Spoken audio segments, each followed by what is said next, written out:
আচ্ছা, mixed two মিডিয়ায় তোমাদের প্রত্যেককে স্বাগত। তোমাদের যারা আগামীকাল তোমরা বেসিক বিএসসি বা পোস্ট বেসিক বিএসসি ক্যান্ডিডেট তোমরা যারা আছো, তোমাদের সিবিটি এক্সাম আগামীকালকেই। তো তোমাদের একটা নোটিশ ডব্লিউবিএইচআরবির পক্ষ থেকে দেয়া হয়েছে এবং সিবিটি এক্সাম দেয়ার যাবতীয় তথ্য তোমরা একবার ভালো করে দেখে নাও এবং সেটা পিডিএফ আকারে আমার চ্যানেল যে টেলিগ্রাম চ্যানেলটা রয়েছে সেখানেও কিন্তু তোমরা সন্ধ্যার মধ্যে পেয়ে যাবে। তোমরা সেটা একবার ভালো করে দেখে নেবে যে কিভাবে এক্সামটা দিতে হবে, যেহেতু নেগেটিভ মার্কিং আছে, কোন বাটনের কি কাজ ডিটেলস কিন্তু আমি যেমন এখানেও একটু বলে দিচ্ছি। তোমরা সেখানেও পিডিএফ আকারে ডিটেলস পাবে, তোমরা এক ঝলকে সেটা দেখে নেবে। কারণ অনেকে যদি তোমাদের কম্পিউটার সম্পর্কে ধারণা নাও থাকে, তোমাদের অসুবিধার কোনো কারণ নেই। ওকে, প্রথমে আমি নোটিফিকেশানটা বলছি। গতকালকে যেটা পাবলিশড হয়েছে তোমাদের জন্য, যে আগামীকাল সকাল 11টা থেকে বিকেল 5টা পর্যন্ত তোমাদের ওয়েস্ট বেঙ্গল হেলথ রিক্রুটমেন্ট বোর্ডের পক্ষ থেকে একটা কমান্ড সেন্টার, হ্যাঁ, সেন্ট্রাল কমান্ড সেন্টার থাকছে। সেটা 11টা থেকে বিকেল 5টা পর্যন্ত। কোনো ধরনের অসুবিধা যদি তোমাদের হয়, তোমরা সরাসরি স্ক্রিনে দেখতে পাচ্ছ, সেখানে নাম্বার দেয়া আছে, সেই নাম্বারে তোমরা কল করবে। দুটো নাম্বার দেয়া আছে, নাম্বারে কল করলে তোমাদের সমস্যার সমাধানের তারা চেষ্টায় কিন্তু আছে, সবসময় তারা অ্যাক্টিভ থাকবে, সেটাই তারা বলছে এখানে। ঠিক আছে, তাহলে এই বিষয়টা গেল। এবার এক্সাম সেন্টারে তোমরা চলে গেলে, তো সিবিটির ক্ষেত্রে আমি বলি, তোমাদের যে এক্সাম সেন্টারে যাওয়া অর্থাৎ ঢোকার আগে তোমাদের কিন্তু যে সিকিউরিটি পারপাসে যেগুলো চেক আপ হয় সাধারণত যে চাকরির এক্সামগুলোতে, সেরকম চেক আপ হবে এবং তোমরা শুধুমাত্র তোমাদের যে হল টিকিট সেটা নিয়ে তোমরা কিন্তু এক্সাম সেন্টারে বা এক্সাম হলে প্রবেশ করতে পারবে। আদার্স কোনো কিছুই তোমাদের কিন্তু অ্যালাউ করবে না। হ্যাঁ, তোমাদের পেন সেটাও কিন্তু সেখান থেকে প্রোভাইড করা হয়।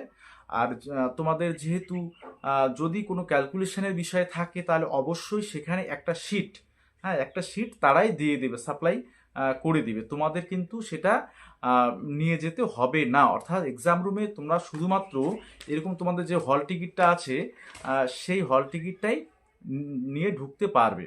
হ্যাঁ, তোমাদের যেমন তোমাদের অনেকেরই থাকে যদি ভেসলিন থাকে বা লিপস্টিক, যা লিপ কেয়ার যেগুলো বলে, যাই হোক, কোনো কিছুই অ্যালাউ কিন্তু নয়। এমনকি তোমাদের রিস্ট ওয়াচ সেটা পর্যন্ত তোমাদের সেটা মানে খুলে রেখে যেতে হতে পারে। তবে তোমাদের ব্যাগ যে নিয়ে যাবে সে ব্যাগ রাখার কিন্তু ব্যবস্থা প্রত্যেকটা সিবিটি সেন্টারেই কিন্তু থাকে। ঠিক আছে, আচ্ছা, তো সময় মতো তোমরা কিন্তু সেখানে পৌঁছে যাবে রিপোর্টিং টাইমে, হ্যাঁ, টাইমের কিছু আগেই পৌঁছানোর চেষ্টা করবে। ঠিক আছে, আচ্ছা, এবার তোমাদের যখন টোটাল চেক আপ করে তোমরা যখন রুমে এক্সাম হলে প্রবেশ করলে, তোমাদের যে হল টিকিটে সেখানে কিন্তু একটা ওরা কিন্তু একটা লিখিয়ে দিবে যে তোমাদের যে কম্পিউটার যে সি লিখে সামথিং একটা নাম্বার লিখে দেবে। অর্থাৎ তোমাদের কত নম্বর কম্পিউটার ডেস্কে তোমার হচ্ছে মানে তোমার আসন, অর্থাৎ তোমার কম্পিউটার কোনটা, তুমি যেখানে পরীক্ষা দেবে। এখানে যেমন C168 রয়েছে, তো 168 নাম্বার যে কম্পিউটারটা রয়েছে সেই ডেস্কে তুমি গিয়ে তোমার তোমার কাছে যেটা থাকবে লেখা, সেই তত নাম্বারে গিয়ে তুমি সেই ডেস্কে বসে পড়বে এবং কম্পিউটার স্ক্রিনটা কিন্তু জাস্ট মাউস দিয়ে এদিক ওদিক করে তুমি স্ক্রিনটা খুলে নিলে। ঠিক আছে, এবার তোমার যদি এক্সাম যখন শুরু হওয়ার আগেই কিন্তু ওনারা যারা টিসিএস এর অর্থাৎ ইনভেস্টিগেটর যারা থাকবেন, ওনারা কিন্তু তোমাদের সহযোগিতার জন্য সর্বক্ষণ তৈরি থাকবেন। কোনো ধরনের অসুবিধা সেখানেও যদি হয় এক্সাম রুমে, তোমরা ওনাদের ডাকবেন, সে স্যার থাকুক বা ম্যাডামরা থাকুক, ওনাদের কিন্তু ডেকে তোমাদের সমস্যার কথা বলবে যে আমি এটা করতে পারছি না, বা অনেকে যদি দেখা হলো লগ ইন হচ্ছে না বা করতে পারছো না, কোনো টেনশানে করার কারণ নেই। তোমরা তাদের বলবে যে স্যার আমি বা ম্যাডাম আমি লগ ইন করতে পারছি না, একটু আমাকে ইয়ে করে দেন। তাহলে ডিটেলস তোমাদের আইডি পাসওয়ার্ড দিয়ে ওনারাই কিন্তু লগ ইন করে দেবেন। আচ্ছা, এরপরে বিষয় যেটা আসি, এরপরে তোমাদের হচ্ছে লগ ইন করার সাথে সাথেই তোমাদের যে ইন্টারফেসটা আছে অর্থাৎ ইনস্ট্রাকশনগুলো, সেইগুলো তোমাদের আগে দেখে নিতে পারো। আমি আজকেই সন্ধ্যায় তোমাদের সে পিডিএফটা দিয়ে দেবো টেলিগ্রাম চ্যানেলে, তোমরা সেখানে দেখে নিতে পারো। লগ ইনের যে ইন্টারফেসটা ইনস্ট্রাকশনের বিষয়টা আসলে তার নিচে দেখবে একটা টিক করার অপশন থাকে, সেখানে টিক করে দিয়ে তুমি প্রসিড করবে। প্রসিড করা মাত্রই তুমি কিন্তু একদম ডিরেক্ট কোশ্চেনের দিকে চলে যাবে। এবার তোমাদের কম্পিউটার স্ক্রিনটা কীরকম হবে, তোমাদের আমি যে সিবিটি অথবা কম্পিউটারে যেটা দেখিয়েছিলাম ঠিক সেই রকমই থাকবে তোমাদের যে বাটনগুলো থাকছে। তবে তোমাদের WHRB যে ডেমো যেটা ছিল সেটার থেকে কিন্তু পুরোপুরি আলাদা থাকছে, কারণ ডেমোটাতে তোমাদের যেমন ক্লিয়ার অপশন থাকছেই, ঠিক আছে, কিন্তু সেখানে আরও একটা অপশন অ্যাড হচ্ছে, কারণ তোমাদের যে ইনস্ট্রাকশনটা WHRBর যে ওই ডেমো এক্সামে আছে সেটাতে কিন্তু স্পষ্ট উল্লেখ আছে, ঠিক আছে। তোমাদের যেমন যে ইয়া থাকছে প্রথমে সেভ অ্যান্ড নেক্সট, তুমি স্ক্রিনে দেখতেই পাচ্ছ কীভাবে থাকছে। Save and next, clear response একটা থাকবে বা শুধু ক্লিয়ার লেখা থাকবে, বা তোমাদের save and mark for review আর mark for review and next. হ্যাঁ, তারপরে তোমাদের এদিকে সাবমিট অপশানটা থাকছে। তো আমাদের সাবমিট অপশানে কোনো কাজ নেই। হ্যাঁ, সাবমিট, তো আমি আগেও বলেছি সাবমিট অপশান তোমাদের টাইম শেষ হলে অটোমেটিক সাবমিট হয়ে যাবে, ঠিক আছে। সেটা নিয়ে তোমাদের কোনো চিন্তা করার কারণে সেখানে ক্লিক করারও তোমার দরকার নেই। আচ্ছা, এবার তুমি যদি কোনো কোশ্চেন আনসার করো 1 নাম্বার 2 নাম্বার 3 নাম্বার এরকম আনসার করলে, এবার যখন আমি যেটা আগে বলেছি সঠিক যদি তুমি জানো তাহলে একদম সেভ করে রাখবে। হ্যাঁ, যে সেভ অ্যান্ড নেক্সট সেটা করে তুমি পরের কোশ্চেনে চলে যাবে, ঠিক আছে। এবার তুমি যদি ভাবো যে একটু কনফিউশন আছে আমি সেভ করে রাখছি, কারণ উত্তর তোমার মানে আনসার সেভ করা না থাকলে তোমার কিন্তু ইভ্যালুয়েশন সেই আনসারটা হবে না। অর্থাৎ তুমি সেভ অ্যান্ড নেক্সট দুটো বাটন, মানে আনসার সেভ করার, সেটা হচ্ছে সেভ অ্যান্ড নেক্সট, আর একটা হচ্ছে save and mark for review, সেটা করে রাখলেও তোমার কিন্তু সেই কোশ্চেনের আনসার ইভ্যালুয়েশনে যাবে, ঠিক আছে। সেটা ইভ্যালুয়েশন হবে, সেটা স্পষ্ট কিন্তু বলে দেওয়া আছে গাইডলাইনে বা ইনস্ট্রাকশন WHRBর ইনস্ট্রাকশনে, ঠিক আছে।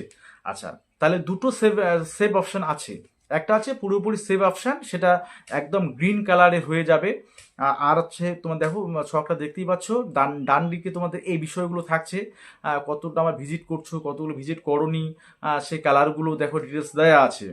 তাহলে সব থেকে বড় আর একটা কথা, তুমি সাপোজ 50টা কোশ্চেন ভিজিট করলে, এবার কোন কোন কোশ্চেন তুমি আনসার করলে না সেটা কেমন করে বুঝবে, সেটা তোমাদের যে ডান দিকের যে কোশ্চেন নাম্বারগুলো আছে সেগুলো দেখেই তোমরা বুঝবে। অর্থাৎ টোটালি গ্রিন যেটা, সেটা তুমি সেভ করা আছে, আর তুমি রিভিউ অর্থাৎ সেভ করেছো কিন্তু রিভিউর জন্য রেখে দিয়েছো সেটা নীল কালির উপর, কিন্তু যে নীল যে সার্কেলটা তার উপর একটু গ্রিন স্পট থাকবে, মানে তুমি সেটা সেভ করেছো।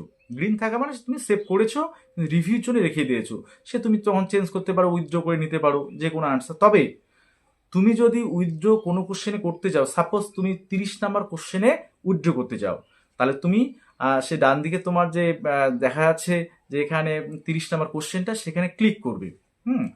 ক্লিক করে 30 নাম্বার কোশ্চেনটা তোমার চলে আসবে, তুমি কি করবে ক্লিয়ার করে নেবে, যে ক্লিয়ার যে অপশনটা থাকবে ক্লিয়ার বাটনে ক্লিক করে নেবে। ক্লিয়ার বাটনে ক্লিক করার পর তোমাকে যেটা অবশ্যই করতে হবে, তোমার কি করতে হবে, যে মার্ক অ্যান্ড তোমাদের যে অপশনটা আছে mark for review and next, মানে তুমি সেটা আনসার দিচ্ছ না, তুমি সেটা যদি আনসার না দাও তাহলে সেই বাটনটা কিন্তু অবশ্যই ক্লিক করতে হবে। না হলে তুমি সেভ অ্যান্ড নেক্সট বা mark for review, save and mark for review এগুলোতে কিন্তু তোমাদের কাজ হবে না। তোমাকে তখন অতি অবশ্যই mark for review and next যে বাটনটা সেইটা তুমি যদি ক্লিক করো তাহলে ওটার আনসার আর আমার দেওয়া থাকলো না, একদম টোটাল ক্লিয়ার হয়ে গেল। শুধু ক্লিয়ার করলে আনসারটা উঠে গেল, কিন্তু সেটাকে মানে একদম টোটালি ক্লিয়ার করতে গেলে তোমার ওই বাটনটাতে ক্লিক করতে হবে। হ্যাঁ, তাহলে তোমার ওই আনসারটা আর তুমি দেবে না, সঙ্গে সঙ্গে এদিকে ডান দিকে তুমি দেখে নেবে যে আনসারটার ওখানে কিন্তু যে কালারটা, সেই কালারটা চেঞ্জ হয়ে গেল, কি হয়ে গেল, রেড হয়ে গেল, মানে তুমি সেটা দাওনি, ঠিক আছে। তো নেগেটিভ মার্কিং যেহেতু আছে এই বিষয়গুলো খেয়াল রাখবে, ঠিক আছে। এগুলো তোমাদের বিষয়, এবং যদি কারো কোনো ধরনের কোনো কোয়ারিজ থাকে আজকেই এই ভিডিওর কমেন্ট বক্সে জানাতে পারো। হ্যাঁ, ঠিক আছে, তোমরা বিভিন্ন গ্রুপে আমার যেগুলো তোমরা আছো যারা দিচ্ছ সিবিটিগুলো, গ্রুপেই তোমরা বিষয়গুলো কিন্তু বিস্তারিত জানতে পারো, এবং টেলিগ্রাম চ্যানেলে ডিটেলস পিডিএফটা তোমরা কিন্তু কিছুক্ষণ পরেই পেয়ে যাবে। ওকে।